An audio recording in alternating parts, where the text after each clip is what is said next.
آقا علیہ الصلوۃ والسلام کی حیات مبارکہ، حضور کی مبارک زندگی، آقا علیہ الصلوۃ والسلام کی مبارک تعلیمات، حضور کی زندگی کا ایک ایک لمحہ، ایک ایک لحظہ، ایک ایک پل، ایک ایک ساعت، ایک ایک سیکنڈ ہمارے لیے اس میں نمونہ موجود ہے، اس میں سیکھنے کے لیے کچھ نہ کچھ یقیناً موجود ہے۔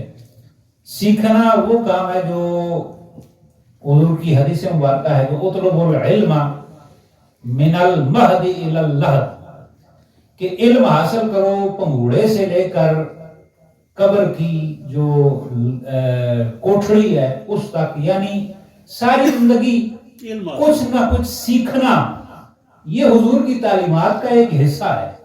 کوئی بھی انسان کامل نہیں ہوتا، کامل صرف انبیاء ہوتے ہیں۔ انبیاء کے جو رستے پر چلنے والے انتہائی مقربین ہیں، ان کی زندگی ہمارے لیے نمونہ ہے۔ باقی میں آپ ہم سب، ہماری زندگی کا ہر لحظہ وہ سیکھنے کے لیے ہے۔ بے شک اگر ہم سیکھتے ہیں تو یقیناً وہ ہمارا ٹائم ضائع نہیں جاتا، بلکہ اس سیکھنے کا بھی اللہ رب العالمین ثواب عطا فرماتا ہے۔ لہذا جو کچھ میں میں اپنے الفاظ نہیں بیان کرتا، میں اپنی طرف سے کچھ نہیں کہنا چاہتا، بلکہ میرا ارادہ ہے کہ اگر ہم حضور کی احادیث، حضور کی تعلیمات کو سمجھنے کی کوشش کریں، سبحان اللہ، اور سمجھنے کے لیے کچھ اسٹرگل کر لیں، کچھ کوشش کر لیں، تو یقیناً یہ جو ہم 15-20 منٹ 25 منٹ آدھا گھنٹہ نکال کر آتے ہیں نا، یہ ٹائم ضائع نہیں جائے گا۔ یہ اس کا یقیناً رب کی بارگاہ میں مسجد میں بیٹھنے کا تو ثواب ہے ہی ہے، لیکن اگر اس میں ہم مزید نیت کر لیں کہ چلیں یار ہم مسجد میں تو 15-20 منٹ پہلے چلے ہی جائیں گے، چلو کوئی ایک آدھ بات سیکھ لیں گے، اس سیکھنے کا بھی اللہ رب العالمین پھر اجر بڑھا چڑھا کر عطا فرمائے گا۔ آئیے حدیث مبارکہ پچھلے جمعہ مبارک جو آپ کے سامنے عرض کی تھی، اس کی سمری اور اس کا خلاصہ جو کچھ بیان کر چکا ہوں وہ یہی ہے کہ حضرت سیدنا فاروق رضی اللہ تعالیٰ عنہ آپ ارشاد فرماتے ہیں کہ حضور کی بارگاہ میں ہم بیٹھے ہوئے ہیں، آقا علیہ الصلوۃ والسلام کی بارگاہ بے کس پناہ میں ہم حاضر ہیں، اور اس حاضری کے دوران حضور کی بارگاہ میں بیٹھے ہوئے ہم دیکھ رہے ہیں کہ ایک بندہ آتا ہے، اور بندے کی پوزیشن یہ ہے کہ کپڑے اس کے چٹے سفید ہیں، سفید کپڑے ہیں، سفر کے آثار بھی نہیں ہے، اور ہم میں سے کوئی بندہ جانتا ہے بندہ اجنبی ہے، لیکن اجنبیوں والی پوزیشن کوئی نہیں ہے، وہ کیفیت نہیں ہے کہ جس سے پتہ چلے یہ اجنبی ہے، اور آ کر حضور کی بارگاہ میں ادب کے ساتھ بیٹھتا ہے۔ سجنوں، یہ ادب جو ہے نا، یعنی جو سیکھنے، حدیث تو سن لی نا، یہ پڑھ تو لیا، سیکھ لیا، سمجھ لیا، سیکھنے والی بات کیا ہے؟ اپنے سے بڑے کسی بھی لیول میں ہو، آپ سے عمر میں بڑا ہو تب بھی، علم میں بڑا ہو تب بھی، زہد و تقوی میں بڑا ہو تب بھی، ورع میں بڑا ہو تب، کسی بھی لیول میں جو آپ سے بڑا ہے نا، اس کی رسپیکٹ کریں، اس کی یہ بیٹھنے کا جو طریقہ ہے، وہ آنے والا جو بھی ہے، وہ میں آج کو عقدہ کھولوں گا کہ وہ ہے کون جو آیا ہے۔ جب کسی بڑے کے پاس آپ جاتے ہیں تو احترام اور ادب کو ملحوظ رکھنا، اور اپنی اولادوں کو یہ بات ڈلیور کریں کہ اپنے سے بڑے کا ادب کرنا ہے، احترام کرنا ہے، رسپیکٹ کرنی ہے۔ وہ یہ طریقہ جو ہے وہ یہاں پہ سکھایا جاتا ہے۔ حضور کی بارگاہ میں دو زانوں وہ بندہ بیٹھتا ہے، حضور کے گھٹنوں کے ساتھ اس کے گھٹنے لگے ہوئے ہیں، اور حضور کی رانوں پر ہاتھ رکھ کے سرکار سے کچھ سوال کر رہا ہے۔ پہلا سوال کیا ہے؟ پہلا سوال جو آپ سن چکے ہیں کہ مجھے اسلام کے متعلق بتائیں، اسلام کی بیسک ایک دو باتیں حضور علیہ السلام نے عطا فرمائی۔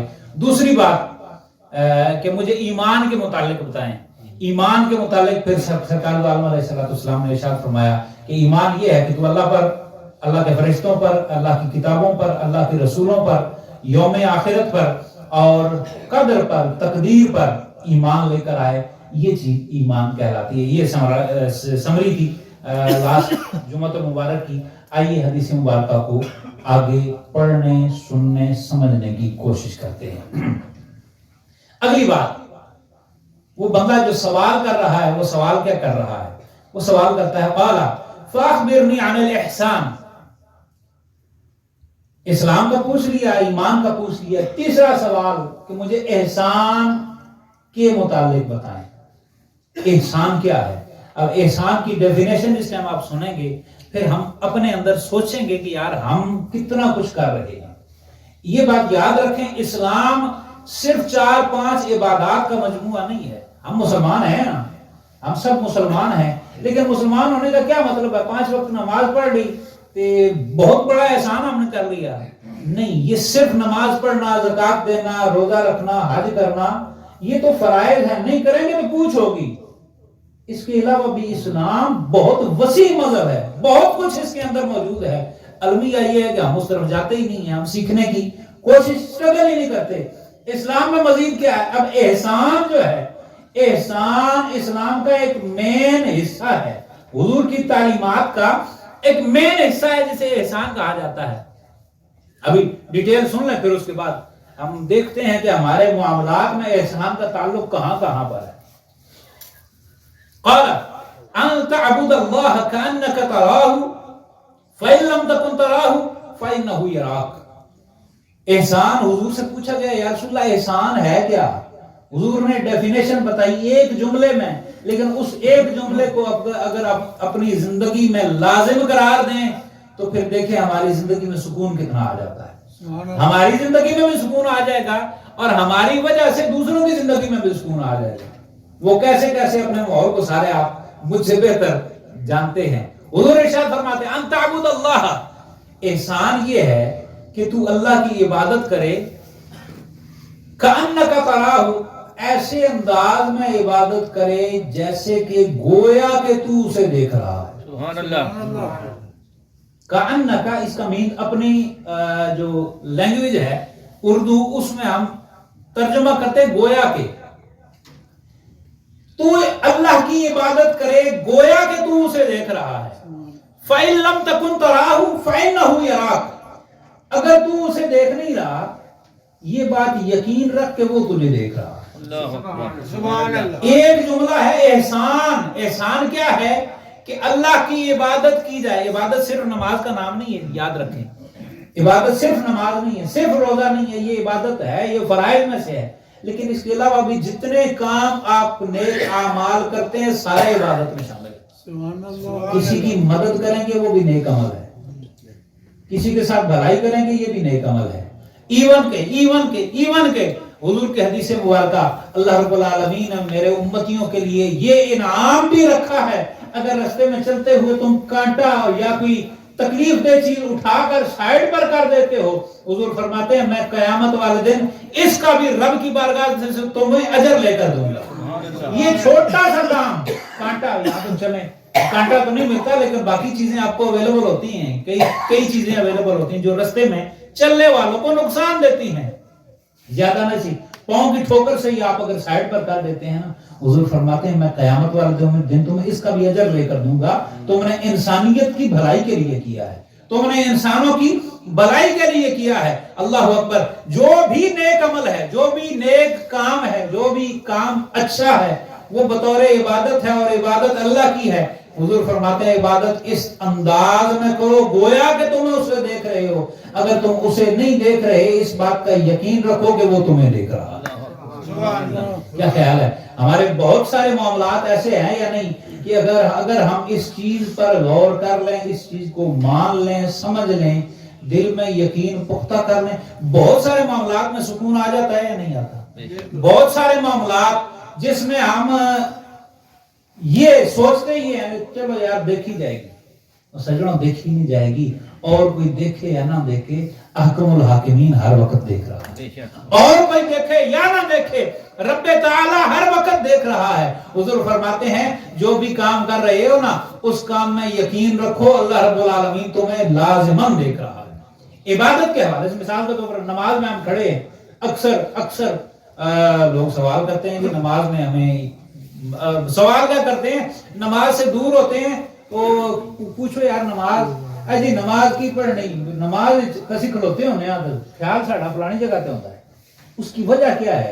خیال کیوں بکھر جاتا ہے؟ ہم خیال اس وقت بکھرتا ہے جس وقت ہمارا خیال یہ نہیں رہتا کہ ہم کس بارگاہ میں کھڑے ہیں۔ اگر ہم یہ سوچنا شروع کر دیں نا اللہ اکبر، یہ اللہ اکبر کہا، مان لیں کہ اللہ یقیناً سب سے بڑا ہے، اور یہ سوچ لیں کہ ہم کس احکم الحاکمین کی بارگاہ میں کھڑے ہیں، لمحہ بھر کے لیے بھی ہمارا توجہ بکھر جائے تو مجھے کہنا. یہ کب بکھرتی ہے؟ جب ذہنوں سے یہ بات آؤٹ ہو جاتی ہے کہ ہم کھڑے کہاں ہیں, ہم کس بارگاہ میں کھڑے ہیں. رب کی بارگاہ میں جس وقت کھڑے ہوں تو عبادت اس انداز میں کریں کہ وہ آپ اسے دیکھ رہے ہیں, ہم تو نہیں دیکھ پا رہے, ہماری تو اتنی ویلیو نہیں ہے. یہ یقین لازمن رکھنا ہے کہ احکم الحاکمین ہمیں دیکھ رہا ہے. ان تعبد اللہ کانک تراہ فإن لم تکن تراہ فإنہ یراک. He then said, now tell me about ihsan. Ihsan is the main thing in the teachings of Holy Prophet sallallahu alaihi wasallam. Holy Prophet sallallahu alaihi wasallam replied, it means that you should worship Allah as if you see him. For if you cannot see him, then now he sees you. That is the translation of this hadith, the part of this hadith. Next. اگلا حصہ حدیث مبارکہ کا, قال فاخبرنی عن الساعہ. وہ جو بندہ سوال کرنے والا نا, وہ آقا علیہ السلام سے سوال کر رہا ہے. فاخبرنی عن الساعہ, یا رسول اللہ مجھے قیامت کے متعلق ارشاد فرمائیں, قیامت کے متعلق ارشاد فرمائیں. قال, آقا علیہ السلام نے ارشاد فرمایا, اور یہ جملہ انتہائی توجہ والا ہے, اس کا مطلب غلط بھی نکال لیتے ہیں لوگ, لیکن جو مطلب ہے اور جو یقیناً ہمارے عقیدے کی وضاحت کرتا ہے وہ آپ کے ساتھ شیئر کرتا ہوں. حضور علیہ السلام نے ارشاد فرمایا, مل مسئول عنہا بأعلم من السائل.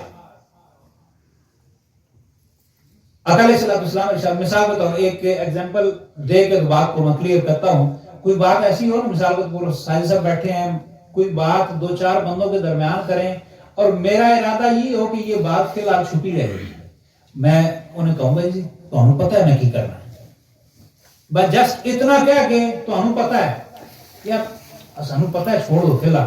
یہ مقصد کیا ہوتا ہے؟ مقصد یہ ہوتا ہے کہ بعض چیزیں ایسی ہوتی ہیں جن کا افشا کرنا مناسب نہیں ہوتا, جن کا اظہار وہ کسی خاص مقصد کے تحت انہیں چھپایا جاتا ہے. سوال کیا ہوا, یا رسول اللہ قیامت کے متعلق بتائیں, قیامت کب آئے گی؟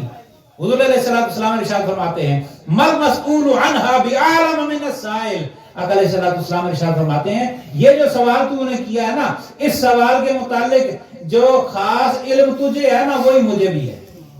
یعنی اس کا علم کیا ہے؟ اس کا علم یہ ہے کہ اسے چھپانا ہے, اس کا علم اللہ رب العالمین کی ذات کے پاس. کب آنی ہے قیامت یہ بتایا نہیں جا سکتا. کیوں؟ اگر بتا دیا جائے تو لوگ عبادات سے غافل ہو جائیں گے, رب کی خوشنودی حاصل کرنے سے غافل ہو جائیں گے. کیوں غافل ہوں گے؟ کہیں گے ابھی تو بڑا ٹائم ہے, جب آئے گی تو توبہ کر لیں گے. اتنا تو یقین ہے نا کہ رب العالمین توبہ قبول کرنے والا ہے, اس امید پر توبہ چھوڑ دیں گے. یہ امید رکھنا ضروری ہے, لیکن اس امید پر نیک اعمال چھوڑ دینا یقیناً یہ کسی خطرے سے خالی نہیں ہے. اللہ اکبر.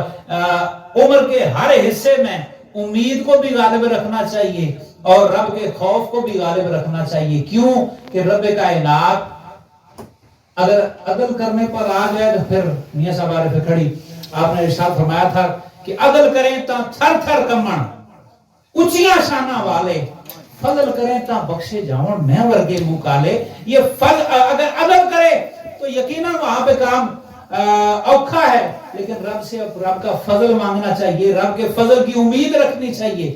لیکن سوچنا یہ بھی چاہیے رب ستار بھی ہے, غفار بھی ہے, لیکن وہیں پر اللہ رب العالمین کا ہار بھی ہے, جبار بھی ہے. مل مسئول عنہا بأعلم من السائل فاخبرنی عن اماراتها. جب یہ جواب ہوا نا, سرکار نے ارشاد فرمایا کہ اس میں جتنا علم تجھے ہے اتنا ہی مجھے بھی ہے. مینز یہ کہ اس کو ٹائم پہ جو ٹائم فریم ہے اس میں چھپا کر رکھنا ہے, یہ رب کی حکمت ہے. اگلا سوال, وہ بندہ کہتا ہے فاخبرنی عن اماراتها, یا رسول اللہ اگر اس کو چھپا کر رکھنا ہے, اس کی نشانیاں عطا فرما دیں, اس کی نشانیاں عطا فرما دیں. اس کا مطلب یہ ہے کہ اسے سوال کرنے والوں کو بھی پتا ہے, رب نے اپنے حبیب کو بتایا ہوا ہے, علم دیا ہوا ہے, لیکن کسی وجہ سے چھپانا ہے. جس کو علم ہو وہی نشانیاں بتا سکتا ہے. جس کو پتا ہو نا کہ کونی آئیلینڈ پر طیبہ اسلامک سینٹر میں کیسے جانا ہے, رستہ کون سا ہے, کون کون سی بس چینج کرنی ہے, جسے پتا ہوگا وہی بتائے گا جی فلاں اسٹیشن سے فلاں